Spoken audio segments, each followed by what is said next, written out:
Tak sangka dekat Penang ni ada satu kedai souffle yang buat kami nak datang repeat banyak kali. Nama kedai ni The Souffle tau, dan dia terletak di dalam kompleks Bukit Jambul ni. Bau souffle ni pun dah buat ayak liuk meleleh tau. Hampa tengoklah macam mana The Souffle ni mengembang elok gila. Memang betul-betul fluffy lah. Hampa nampak lah dia garing kat luar tapi kat dalam memang lembut. Souffle ni tambah lagi sedap sebab dia pun tambah krim dengan aiskrim tau. Ada banyak flavour kat sini. First time I try souffle matcha kat sini tau, terus jatuh hati. Rasa matcha dia memang tak mengecewakan dan memang worth it untuk dicuba. Hampa kalau peminat matcha, souffle ni mewajib hampa try. Souffle mangga kat sini pula memang padu. Rasa buah mangga dia memang kuat dan segar tak. Tambah pula souffle dia yang lembut dan lemak, memang sedap.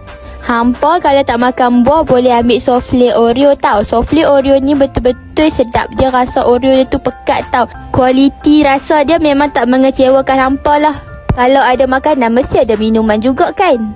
First kami try ni coklat smoothie. Rasa coklat smoothie dia sedap tau. Tak terlalu manis, tak terlalu pekat. So hampa siapa yang suka coklat boleh ambil yang ni. Lepas tu grapefruit tea ni dia ada rasa manis masam tau. Memang hampa makan tu rasa fresh je. Siapa yang suka susu boleh ambil boba milk tea ni. Memang fresh, boba dia pun lembut je weh. Paling kami suka strawberry yogurt dia. Memang sedap. Memang rasa lah dia punya strawberry tu memang pekat.